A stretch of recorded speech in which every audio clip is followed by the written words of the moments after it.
Boa noite, nós saudamos a todos com a paz do Senhor.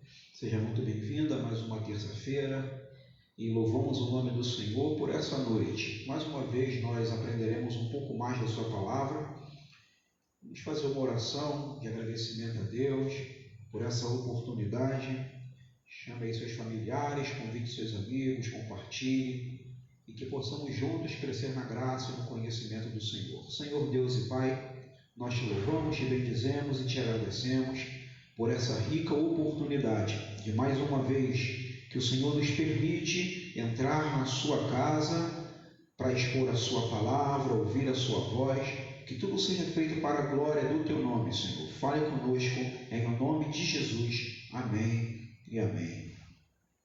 Como os irmãos sabem, a nossa escola bíblica ela é ministrada nas terças-feiras, a partir de 8 horas da nossa transmissão ao vivo. Na verdade, o horário normal é 7h30, mas devido à transmissão ser online, nós preferimos começar às 8 para dar tempo dos irmãos chegarem em suas casas e assim por diante. A nossa lição desse trimestre é falando sobre a igreja eleita.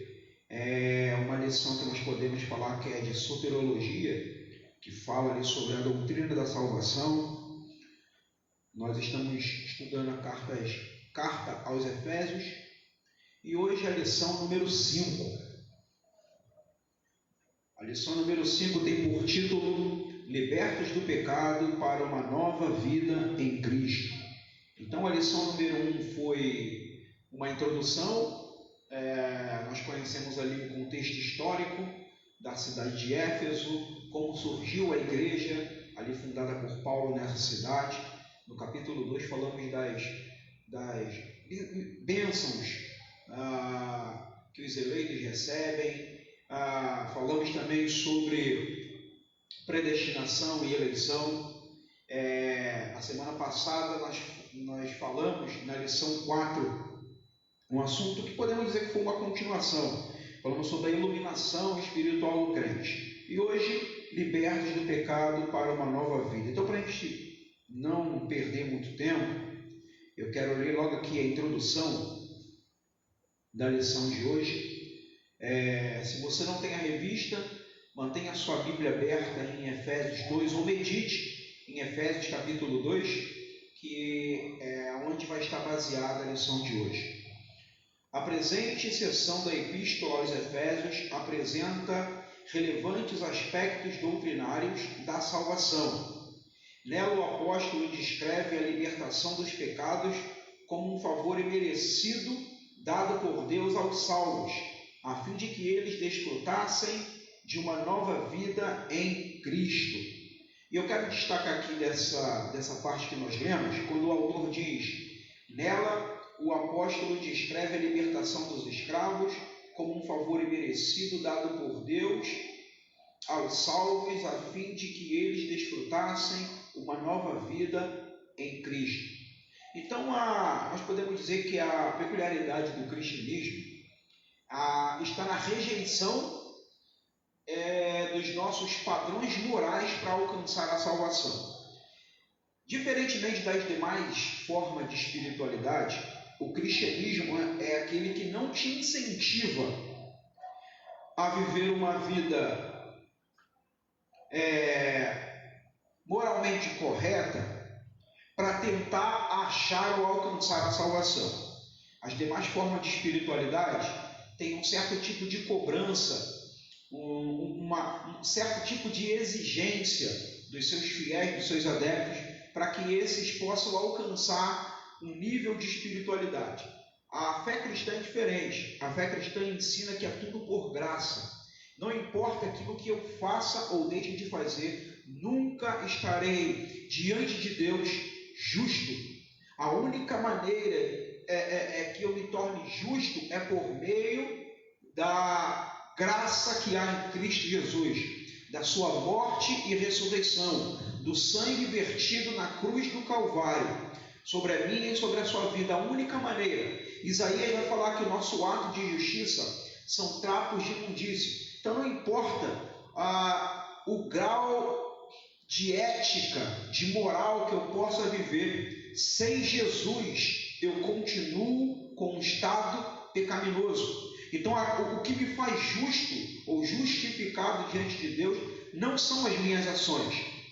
Não, as minhas ações, como vai falar o último tópico da lição antes da conclusão, as minhas ações são uma demonstração de que eu fui alcançado pela graça, de que eu sou salvo. Então, nós não fazemos para ser salvo, nós fazemos porque somos salvos.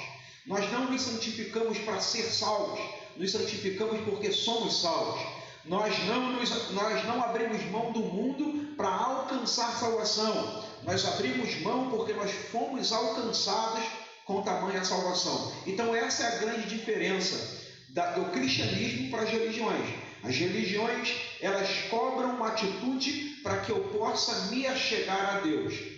O cristianismo diz que a única maneira de se achegar a Deus é por meio de crer em Cristo Jesus. Então a aula de hoje vai falar exatamente sobre esses dois paralelos. Quem nós éramos antes de Jesus e o que nos tornamos depois que aceitamos a fé em Jesus Cristo. Então Paulo ele trabalha aí no capítulo 2, nos 3 primeiros versículos, falando da condição de outrora. E nos versículos seguintes, Paulo trabalha nessa questão de o que nos tornamos em Cristo Jesus. Tópico 1, subtópico número 1, nossa condição anterior.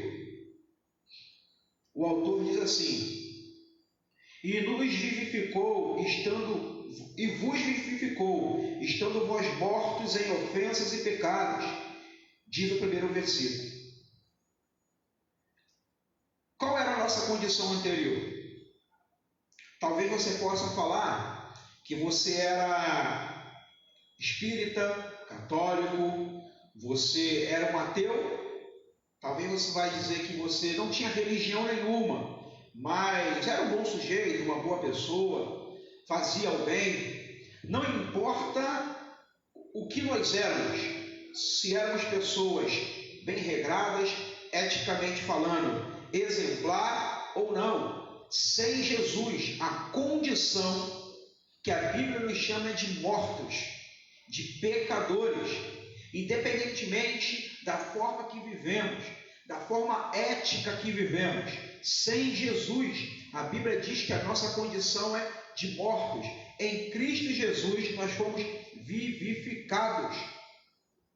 Então, como nós falamos na semana passada, sem Jesus nós estávamos sem esperança, sem Deus no mundo, longe da aliança, não estávamos debaixo da promessa.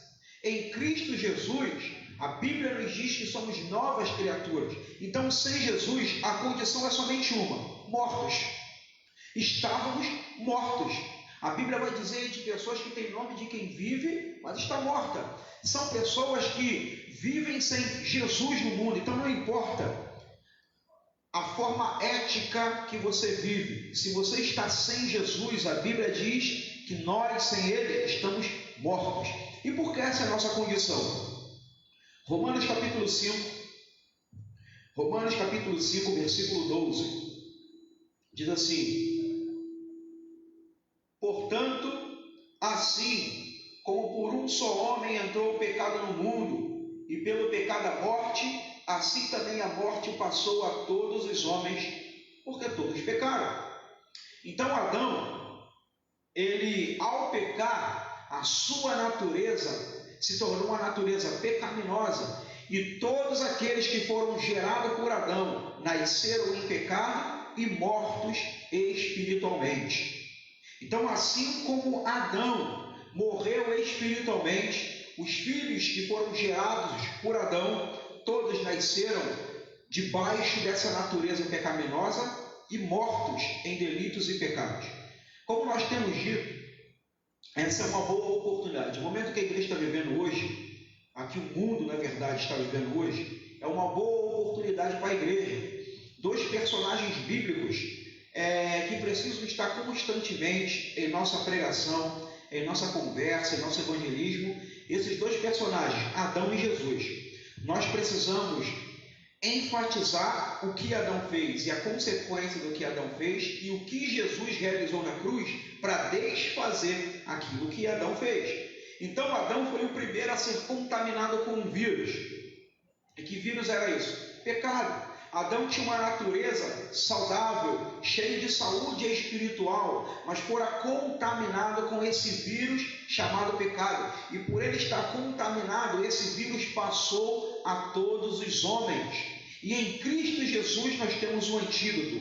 A natureza pecaminosa continua lá, mas a graça do Senhor, a santificação pelo Espírito Santo, ele neutraliza essa natureza pecaminosa. Continuamos pecadores, mas escravos do pecado nunca mais.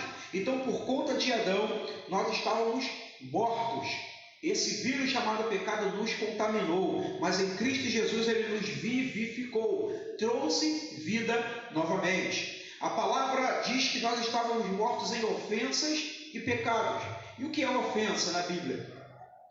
A ofensa significa aquele passo em falso de forma deliberada. Então é um passo em falso que nós damos deliberadamente. E pecado? Pecado da palavra quando a gente estuda sobre o pecado é a martiologia. Fala de errar o alvo. Então Adão, por causa de Adão, nós estávamos mortos em ofensas, ou seja, em tropeços deliberados. Adão, por exemplo, sabia o que estava fazendo. Adão não foi pego de surpresa. Adão estava consciente do que estava fazendo. Então foi um passo em falso e ele errou o seu alvo. O alvo de Adão é ser igual a Deus, ter o conhecimento do bem e do mal, mas o alvo foi atingido de maneira equivocada. Então Adão ele deu um passo em falso de forma deliberada, errando o alvo. Então nós também estávamos mortos em ofensas e pecados, mas o Senhor nos trouxe de volta, ele nos vivificou.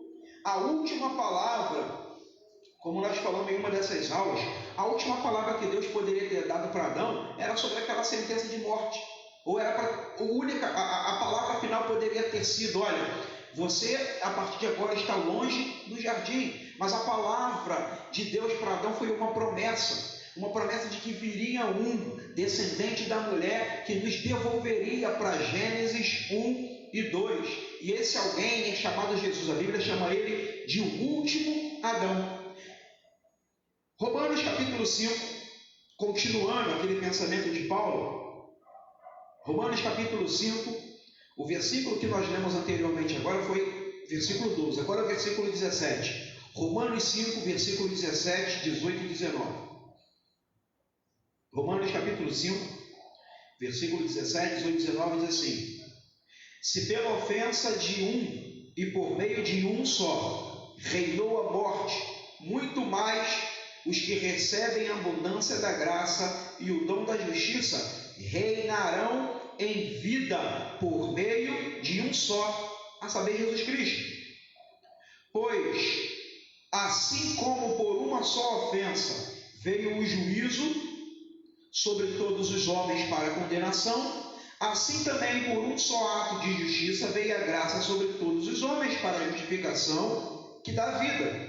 Porque como pela desobediência de um só homem muitos se tornaram pecadores, assim também por meio da obediência de um só, muitos se tornarão justos. Então na desobediência de um, nós estávamos mortos, mas na obediência até a morte do segundo Adão, nós temos vida. E o versículo 17 diz que reinarão em vida. Reinarão em vida por meio de um só. Então em Jesus nós reinamos em vida espiritual. Nós não estamos mais debaixo de uma escravidão, não estamos mais debaixo do império das trevas. Nós estamos debaixo do reino do Filho do seu amor, e nós estamos reinando em vida, mas em vida espiritual. Antes estávamos escravos, mortos, mas em Cristo Jesus, só em Cristo Jesus, nós estamos reinando em vida, e a despeito da natureza pecaminosa, estamos vivos espiritualmente. E tudo isso precisa ser motivo de gratidão. Essas coisas precisam ser motivo de levantar a mão para os céus, como nós falamos na semana passada, ainda que nos falte bênçãos materiais, ainda que a gente não consiga alcançar as bênçãos materiais, as bênçãos espirituais em Cristo Jesus, nós recebemos. E precisamos glorificar o nome do Senhor. Tópico 2. Nossas ofensas e pecados. Aí o autor ele diz assim: a má conduta em que noutro tempo andais é descrita por Paulo por meio da metáfora do ato andar. Refere-se às atitudes erradas adotadas na vida passada do salvo, antes da regeneração. Então, por causa dessa promessa que acabamos de falar, que Deus fez a Adão, de que viria que esmagaria a cabeça da serpente, Deus não nos deixou à deriva. Desde Gênesis 3, desde a queda até o dia de hoje, Deus, em sua soberania, vem governando e mantendo a história, não somente da humanidade ou da igreja, mas a nossa em particular também. Deus é um Deus também de indivíduos, não é Deus de multidão, é Deus de indivíduos. Então Deus, ao fazer essa promessa, não nos deixou à deriva.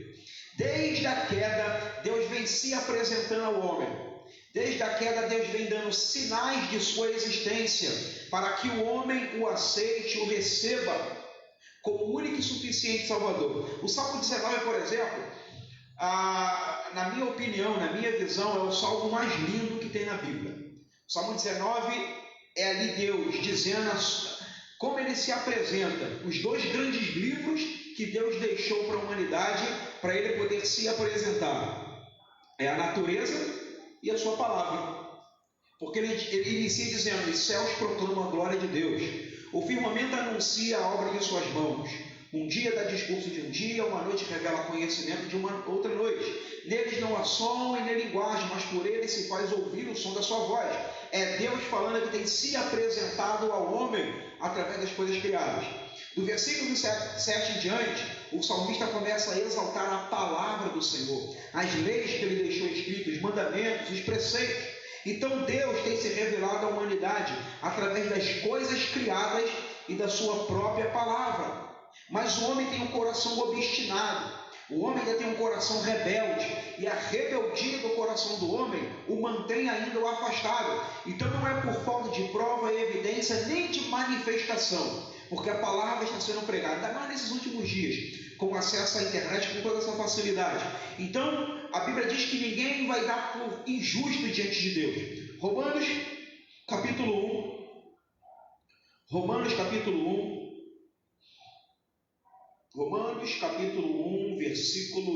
a partir do versículo 18,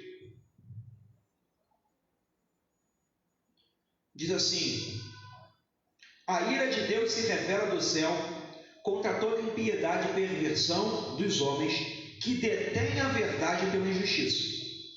Porquanto o que de Deus se pode conhecer é manifesto entre eles, porque Deus lhes manifestou. Porque os atributos invisíveis de Deus, assim como o seu eterno poder, como também a sua própria divindade, claramente se reconhecem desde o princípio do mundo, sendo percebidos por meio das coisas que foram criadas. Tais homens são, por isso, indesculpáveis, porquanto, tendo conhecimento de Deus, não o glorificaram como Deus, nem lhe deram graças, antes se tornaram nulos em seus próprios raciocínios, obscurecendo-se-lhes o coração insensato. Então o texto é claro, faz um link com o Salmo 19, dizendo que Deus tem se manifestado, a sua natureza divina, os seus atributos invisíveis, eles se tornam visíveis nas coisas criadas.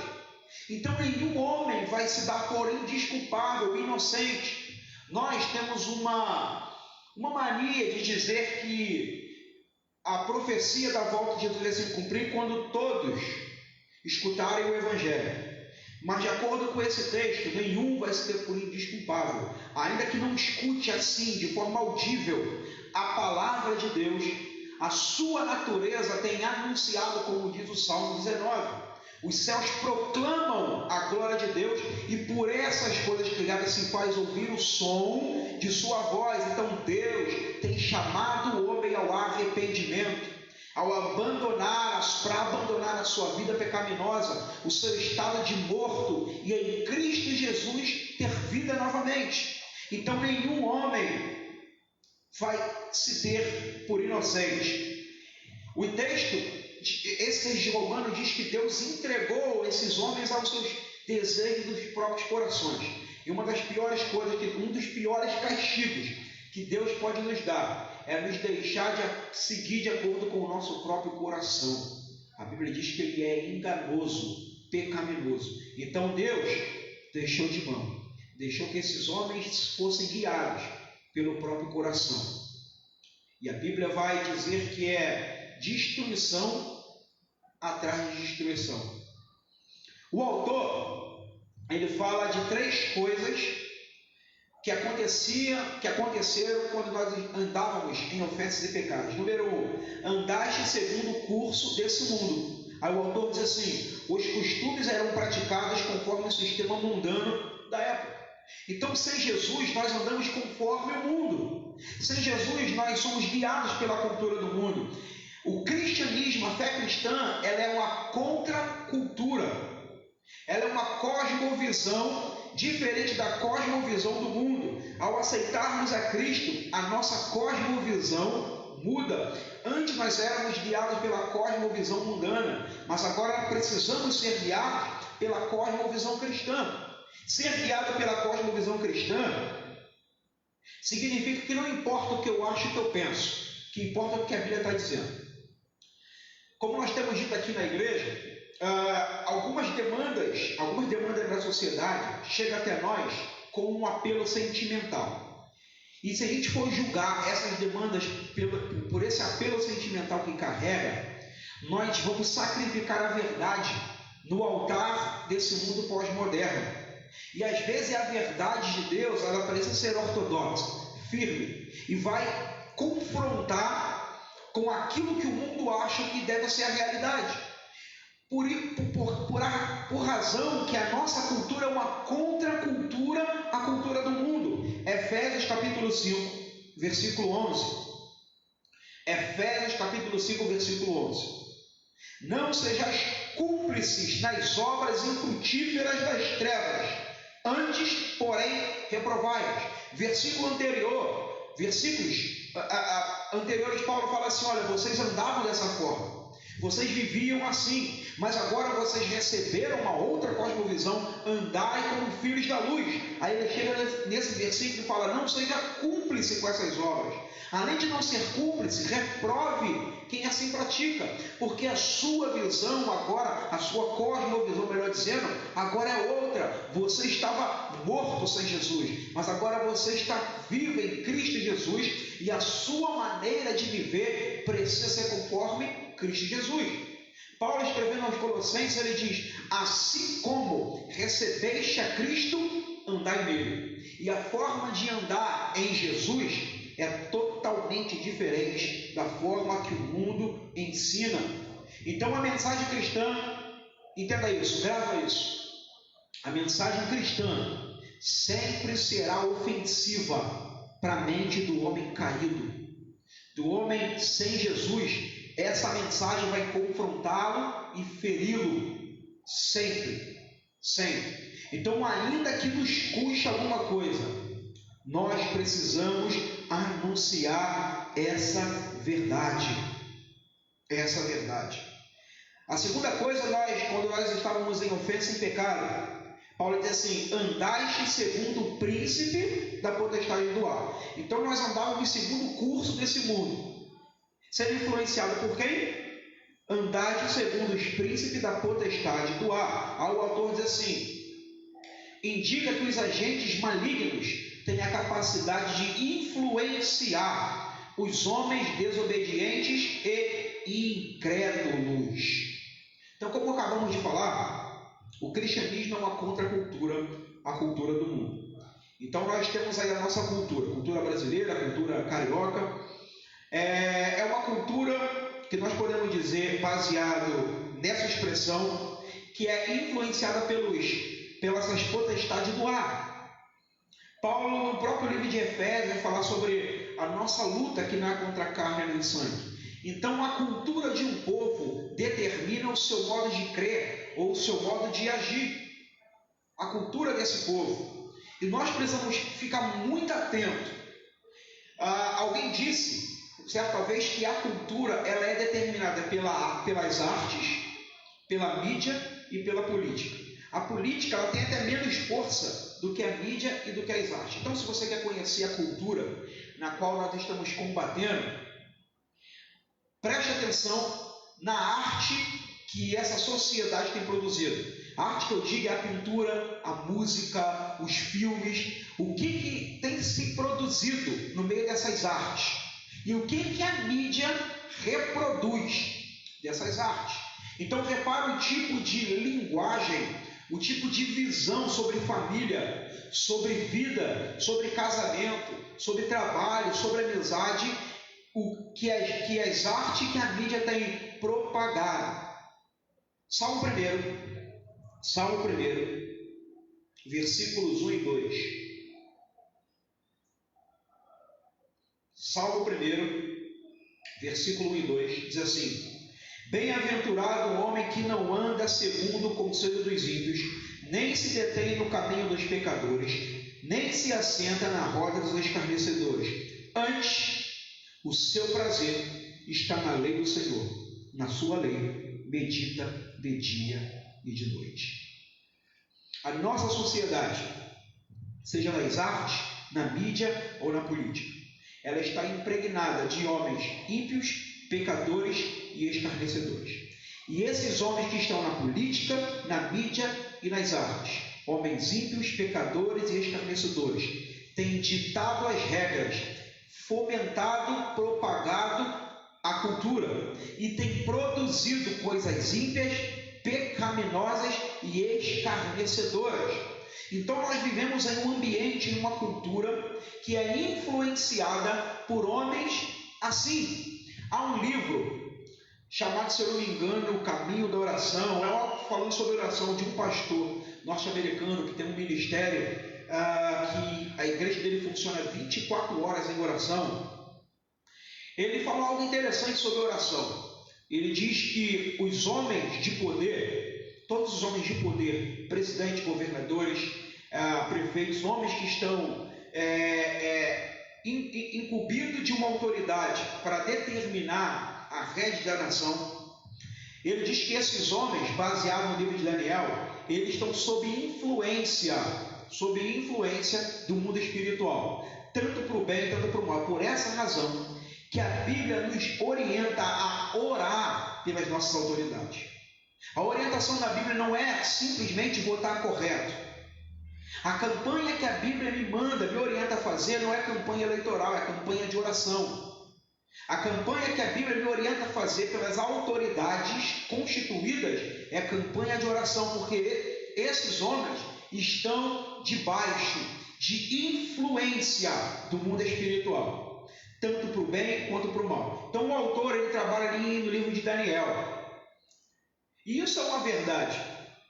Quando a Bíblia nos orienta a orar por essa autoridade, é porque tem uma mensagem ali, para que esses homens fossem influenciados por aquilo que Deus determinou. Então não vai adiantar muito, irmão, ir para o centro da cidade fazer marcha, se em casa a gente não ora pelo presidente, pelo governador, pelo prefeito. Em vão são nossas marchas, se em casa nos faltar oração. Em vão são nossos protestos, até mesmo nossos votos, se em casa, se na igreja não levantarmos oração pela autoridade constituída. A autoridade constituída é essa, até aquele que eu não votei, até aquele que tem uma ideologia política diferente da minha. A minha responsabilidade enquanto igreja é cobri-lo de oração, porque esses homens estão sob influência das potestades do ar. E que possamos entender isso. 2 Coríntios, capítulo 4, 2 Coríntios, capítulo 4, versículo 4. 2 Coríntios, capítulo 4, versículo 4, fala assim: nos quais o Deus desse século cegou o entendimento dos incrédulos, para que lhes não resplandeça a luz do Evangelho da glória de Cristo, o qual é a imagem de Deus. Então nós lemos versículos anteriores, Salmo 19, dizendo que as coisas invisíveis de Deus, a voz de Deus, está sendo proclamada através das coisas criadas. Lemos Romanos 1, dizendo que os atributos, até mesmo o atributo invisível de sua divindade, também tem sido perceptível pelas coisas criadas. E agora, 2 Coríntios capítulo 4 diz que os incrédulos têm seu entendimento dessas coisas cegados pelo Deus desse século. É entendimento espiritual cego. E alguém que tem um entendimento espiritual cego só vai produzir lixo. Alguém que está, de uma certa forma, influenciando a cultura e que tem o seu entendimento espiritual acerca de Cristo de forma cega, só vai produzir coisa ímpia, pecadora e escarnecedora. A terceira coisa que nós andávamos quando estávamos em ofensa e pecado, andávamos fazendo a vontade da carne e dos pensamentos. Então o pecado corrompeu a nossa natureza. A Bíblia diz que nós éramos inimigos de Deus por causa dessa natureza, separados da comunidade de Israel, separados das promessas, separados da aliança. Nós estávamos, por conta dessa natureza, mortos. Tudo que a cultura do mundo, tudo que a influência maligna produz é para alimentar essa natureza que está distante de Deus.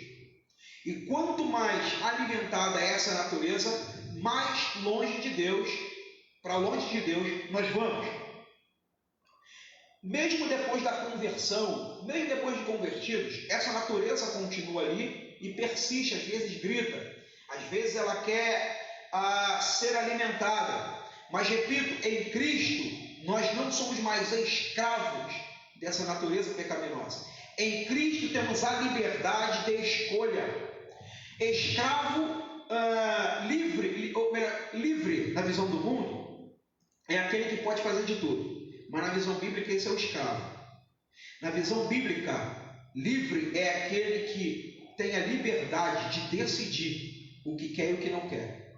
Então, hoje, em Cristo Jesus, nós temos a liberdade de dizer não, porque não se trata de não poder, é de não precisar. Quando nós dizemos não para as ofertas do mundo, não é porque nós não podemos, mas é porque nós não precisamos mais.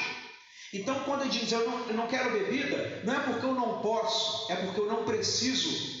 Então, quando o jovem cristão ele diz não para as ofertas que vêm, não é porque ele não pode, não é porque eu sou da igreja, eu sou crente, meu pastor pode achar chato, não é por causa disso. Dizemos não, é porque não precisamos mais, nós temos uma outra natureza. Colossenses capítulo 3, a partir do primeiro versículo. Colossenses capítulo 3, a partir do primeiro versículo. Do versículo 1 ao versículo 5. Diz assim: portanto, se fostes ressuscitados juntamente com Cristo, buscai as coisas lá do alto, onde Cristo vive assentado à direita de Deus. Pensai nas coisas lá do alto, não nas que são aqui da terra, porque morreste e a vossa vida está oculta juntamente com Cristo em Deus. Quando Cristo, que é a nossa vida, se manifestar, então vós também sereis manifestos com Ele em glória. Fazei, pois, morrer a vossa natureza terrena. O versículo 1 é lindo, que fala, olha, busque as coisas do alto. E o versículo 2 ele nos dá um mapa para essa busca. Pensai nas coisas lá do alto. Porque nós não buscamos nada sem que antes passasse pela nossa mente. Nós não fazemos as coisas no susto, aleatoriamente, no ímpeto. Tudo é feito de uma forma pensada. Então, se eu quero buscar as coisas lá do alto, para alimentar essa nova natureza, eu preciso ocupar a minha mente com as coisas lá do alto. O próprio Paulo vai dizer aos Filipenses, naquilo que é bom, justo, se tem boa fama, se tem algum louvor, seja isso que ocupe o vosso pensamento. E o que é ocupar? Se você chega em algum determinado local e você bate na porta e tem alguém, você não pode entrar porque aquele local está ocupado. Não cabe mais ninguém. Então Paulo está dizendo, aquilo que é bom, aquilo que é justo, se há algum louvor, se há alguma virtude, seja isso que ocupe o vosso pensamento. Aí ele diz assim, e a paz de Deus. O problema é que a gente tem ocupado o nosso pensamento com as coisas terrenas, como diz o texto.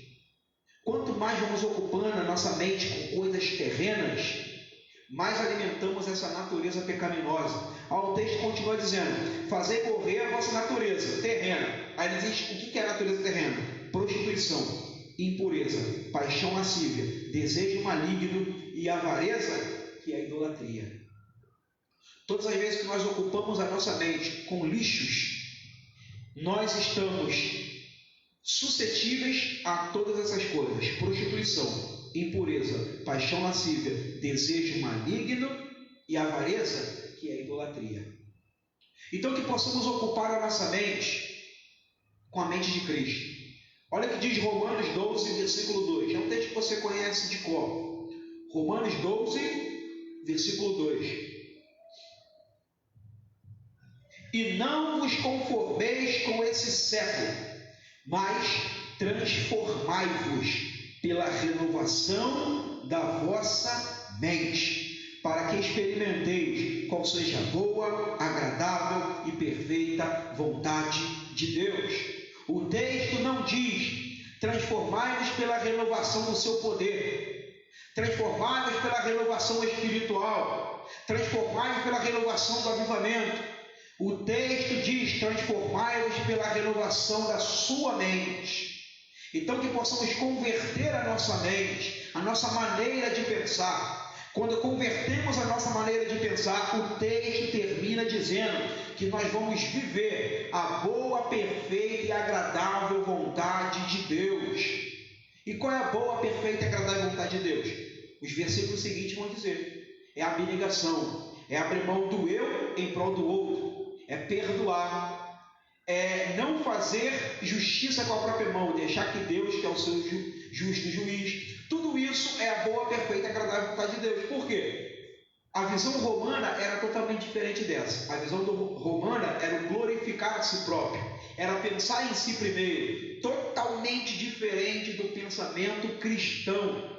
Então o Senhor está dizendo, não se conforme com esse padrão romano, se transforme pela renovação da sua mente e você vai conseguir viver a vontade de Deus. Então a vontade de Deus nós só conseguiremos viver renovando a nossa mente. E como nós acabamos de ler em Colossenses, se nós estávamos mortos sem Cristo, hoje estamos vivos em Cristo Jesus, precisamos ocupar a nossa mente com a mente de Cristo, pensando nas coisas lá do alto. E concluindo com Romanos, quando eu penso nas coisas lá do alto, Paulo em Filipenses vai dizer que eu tenho a paz de Deus no coração. E Romanos termina dizendo que eu consigo viver essa vontade de Deus.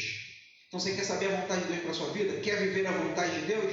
Ocupe a sua mente com as coisas lá do alto. Se nós estamos vivendo agora em Cristo Jesus, a nossa cultura é outra. A nossa cultura é contra essa cultura. Nós temos uma cosmovisão cristã e precisamos ocupar a nossa mente com ela.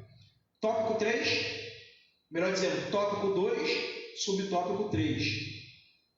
Alcançados pela misericórdia e pelo amor divino. Aí o autor ele diz assim, após constatar a situação da humanidade que estava sob a ira de Deus, Paulo passa a descrever os atos divinos de amor e de misericórdia que alteraram o quadro caótico da raça humana. Começando com uma conjunção adversativa, o apóstolo declara exultante: mas Deus, que é riquíssimo em misericórdia, pelo seu muito amor com quem nos amou. Então aqui Paulo vai destacar o ato de misericórdia de Deus. O que seria misericórdia? Como podemos definir misericórdia? Nós podemos definir misericórdia como não receber aquilo que merecemos. Sem Jesus, nós estávamos debaixo da ira de Deus. E qualquer coisa que Deus fizesse para nos punir, Ele estava sendo justo.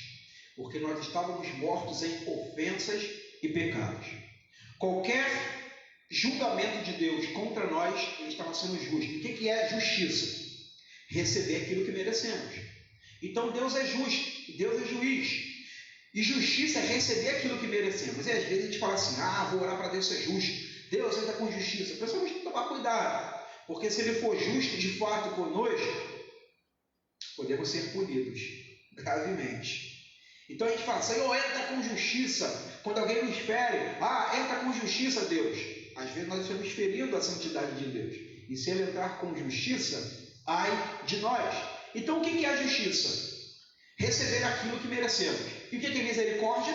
Não receber aquilo que merecemos.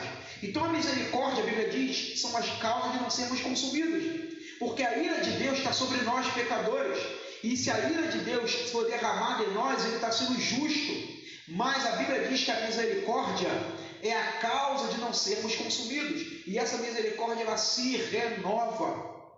Há uma história que diz, eu não sei se ela é verídica ou 100% verídica, é uma história de Alexandre o Grande, que um certo soldado do seu exército, ele desertou, fugiu, até que conseguiram capturar esse soldado e levaram até Alexandre o Grande, e pela regra esse soldado seria morto. Até que a mãe do soldado correu até o general, até Alexandre o Grande, e começou a implorar para que não não matasse o seu filho. Então Alexandre o Grande disse: mulher, eu preciso entrar com justiça. E segundo a história, ela diz: mas eu não venho te pedir por justiça, eu venho te pedir por misericórdia. E ele, meio em choque, surpreso com aquela resposta daquela mulher, e soltou aquele rapaz. Ele usou de misericórdia. Então ele não recebeu aquilo que ele merecia. A grande diferença é que Alexandre o Grande talvez teve pena, compaixão. A Bíblia diz que Deus fez isso por amor, por graça. O homem de vez em quando ama. Deus é amor. E a misericórdia de Deus, nos livrando da sua justiça, da sua ira, é um ato de amor. Deus é amor, e tudo que um ser que é amor faz é por amor, até a punição. A Bíblia diz que Ele corrige a quem ama. Então até a punição de Deus é por amor. Então talvez o mundo está questionando onde está Deus nesse coronavírus. Deus tem permitido tudo isso também por amor, para que a gente possa chegar ao pleno conhecimento da verdade. E isso também é por amor. Então a misericórdia de Deus é a causa de não sermos consumidos. E a Bíblia diz no livro de Tiago que a misericórdia triunfa sobre o juízo. Então hoje, se nós estamos de pé, é porque a misericórdia triunfou sobre o juízo. Deus olhou para a humanidade com um olhar de ira por causa do seu pecado. Mas a misericórdia hoje triunfou sobre o juízo. Se você está de pé e está me ouvindo, hoje é dia de misericórdia. Porém, a Bíblia diz, a mesma Bíblia que fala do amor do Cordeiro, em Apocalipse fala da ira do Cordeiro. A Bíblia fala do dia da ira. E no dia da ira, no dia do juízo, é dia de juízo e não de misericórdia. No dia do juízo, o juízo vai triunfar sobre a misericórdia. Então hoje é a nossa oportunidade de arrependimento. Hoje é a oportunidade de mais uma vez abandonar a vida de outrora e viver uma nova vida em Cristo Jesus, como diz o tema da lição. Porque hoje é dia de misericórdia, mas possa ser que amanhã seja o dia da ira do Cordeiro, Possa ser que amanhã seja dia do arrebatamento da igreja, seja dia do juízo, e no dia do juízo não tem misericórdia, só juízo. Então aproveite essa oportunidade. Você que talvez me ouve, está afastado, ou quem sabe nunca recebeu Jesus em sua vida como Senhor, permita-me dizer, com toda a franqueza e até mesmo liberdade que a Bíblia diz, que a Bíblia lhe dá, ainda que você seja uma boa pessoa, a Bíblia diz que você sem Jesus está morto em delitos e pecados. Mas esse Jesus que morreu na cruz por nós, a Bíblia fala que essa graça se manifestou salvadora a todos os homens. E essa é a nossa oportunidade de nos convertermos a Cristo Jesus. Não é mudar de religião, é de Senhor. Não é mudar de dogma, é de Senhor. É Jesus reinar em nosso coração. Que o Senhor possa ter misericórdia de nós e não justiça. Porque se Ele entrar com justiça, ai de nós. Então que Ele possa ter misericórdia da igreja, do seu povo e dessa humanidade. Tópico 2. Vivificados por sua graça. Vivificados por sua graça. Nós falamos de juízo. O que é juízo? Receber aquilo que merecemos. Nós falamos de misericórdia. O que é misericórdia? Não receber o que merecemos. Mas agora vamos falar de graça. O que é graça? É receber o que não merecemos. Graça, a definição de graça é exatamente essa. Se juízo é receber aquilo que merecemos, misericórdia é não receber o que merecemos. Porém, graça é receber aquilo que não merecemos. Por essa razão que a definição de graça é favor imerecido. E o que é receber o que não merecemos? Nas aulas anteriores nós falamos perdão dos nossos pecados, uma predestinação em Cristo Jesus, eleição, justificação, a glorificação que receberemos na glória.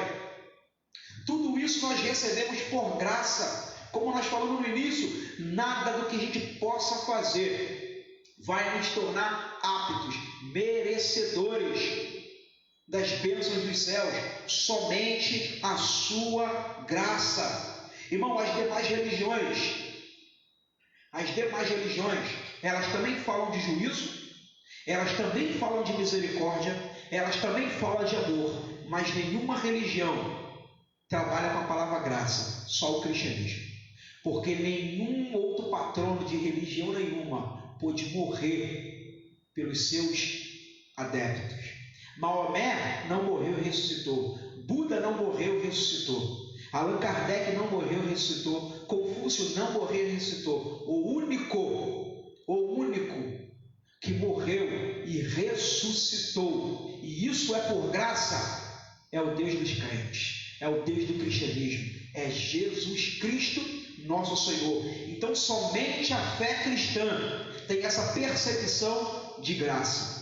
Por essa razão que só Jesus pode reivindicar o direito de ser o caminho, a verdade e a vida.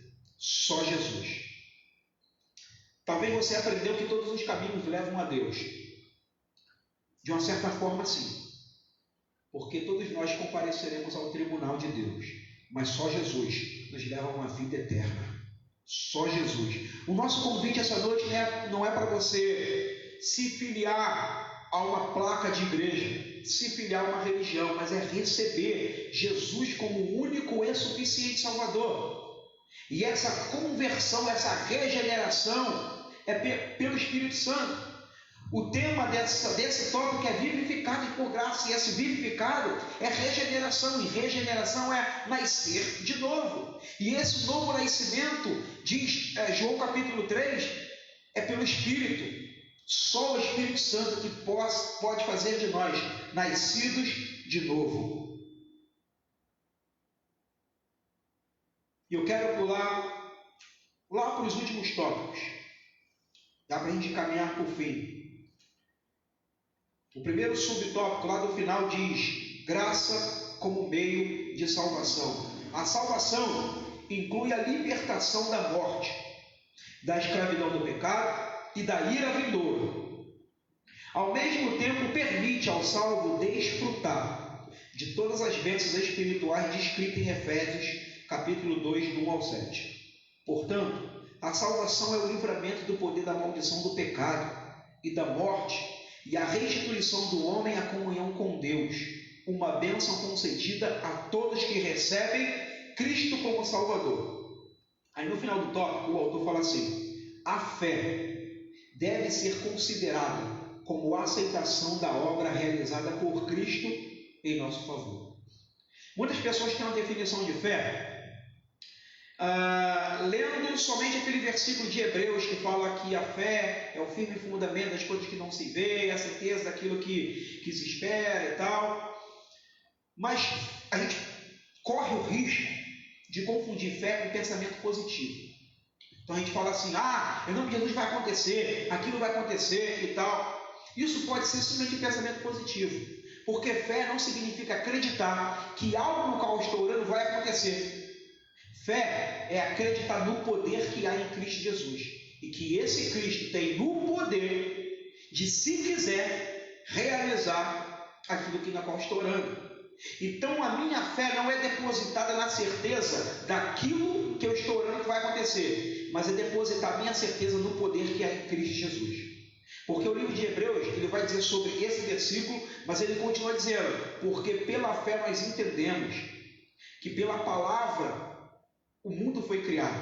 Então fé é acreditar no poder que há em Cristo Jesus. Não é simplesmente acreditar que algo vai acontecer, mas ter a convicção de que esse Deus na qual servimos tem o poder de realizar aquilo no qual estou orando. E se Ele não quiser, a vontade dele é boa, perfeita e agradável. Então, quando eu só tenho um pensamento positivo, eu me frustro quando eu entro numa campanha e aquilo que eu orei não aconteceu. Isso é pensamento positivo. Se teve um pensamento positivo, confundir com fé é ter a convicção de que aquele que morreu e ressuscitou, ele está cuidando da sua vida. E aquilo que é o melhor, ele vai fazer. Então isso é fé. E precisamos ter essa fé. Essa graça que se manifestou salvadora a todos os homens, o texto não diz que ela vai salvar a todos os homens. Vai salvar aqueles que receberam essa graça pela fé em Cristo Jesus. Fé na sua morte e ressurreição, e de que ele vai retornar para buscar a sua igreja. Então que possamos edificar a nossa fé no lugar certo, em Cristo Jesus. É lembrar de Abacuque. Ainda que isso aconteça, ainda que, todavia me alegrarei, porque no Deus da minha salvação, porque a minha confiança está no Deus da minha salvação. O Deus da minha salvação tem poder de evitar que tudo isso aqui, descrito anteriormente, pode evitar que isso aconteça. Mas se Ele não quiser, todavia me alegrarei, porque minha fé não está nessas coisas, mas no Deus que me salvou. Então que possamos colocar a nossa fé no lugar certo, na cruz de Cristo. E para terminar, o último tópico fala as obras como evidência de salvação. Foi o que nós falamos no início.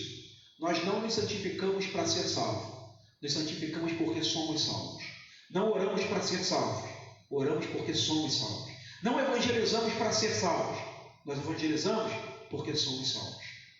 Porque qualquer coisa diferente disso, irmão, é legalismo. Sabe o que é legalismo? Significa acreditar em Jesus e em mais alguma coisa para ser salvo. Não baixa mais a graça. Eu preciso da graça e fazer mais alguma coisa para ser salvo. Eu preciso da graça e cumprir mais alguma penitência para ser salvo. Isso é legalismo, é acrescentar alguma coisa na graça de Deus para que eu possa achar o favor de Deus. Irmão, é favor imerecido. Qualquer coisa que você possa fazer não vai te tornar merecido. O que nos torna eleitos, como nós aprendemos na lição 2, 3, o que nos torna eleitos é essa fé na graça salvadora em Cristo Jesus. E essa fé em Cristo Jesus nos torna debaixo dessa graça salvadora, que nos redime, nos regenera. E outrora estávamos mortos em delitos e pecados e nas ofensas, mas agora vivos para a glória de Deus. Então, que o nosso modo de viver possa demonstrar que somos salvos. Não que estamos correndo atrás de salvação, mas porque nós fomos salvos em Cristo Jesus. Que você possa meditar em tudo que foi falado. Que o Espírito Santo possa falar melhor. Eu gosto muito de citar um texto que Paulo fala para Timóteo. Timóteo, pense em tudo que eu acabei de dizer, e o Espírito Santo vai te trazer o esclarecimento. Então eu termino falando isso, irmão. Pense em tudo que foi dito. Medite em tudo que foi lido. Reveja os versículos. Leia Efésios 2 novamente. E que o Espírito Santo possa te dar o entendimento. Possamos orar pedindo a bênção de Deus e agradecer por mais essa aula. Senhor Deus e Pai, Pai do nosso Senhor e Salvador Jesus Cristo, mais uma vez levanta a voz em oração. Dessa feita é para te agradecer. Agradecer por essa aula, por esses minutos que passamos aqui na sua casa, na sua presença, ouvindo a sua voz. Que o nosso coração, Pai querido, possa ficar grato por tamanha salvação, porque nós não merecíamos. Aliás, o que merecíamos era a morte eterna, era o inferno, mas por graça, por amor e misericórdia, o Senhor nos alcançou. E nós te rendemos graças, Espírito Santo. Que o Senhor possa trabalhar ainda mais em nós, que possamos ser convertidos à imagem do Deus invisível. Em nome de Jesus, nos dê uma noite abençoada, Senhor, e que teu Espírito Santo possa falar melhor no coração de cada crente. E aqueles que não te servem, que estão afastados, mas que por providência divina ouviram essa simples mensagem, que teu Espírito possa convencer do pecado, da justiça e do juízo, porque hoje foi dia de misericórdia, triunfando sobre o juízo, mas amanhã pode ser dia de juízo, e no dia do juízo não haverá misericórdia. Que o Senhor possa ter misericórdia do teu povo, em nome de Jesus. Amém.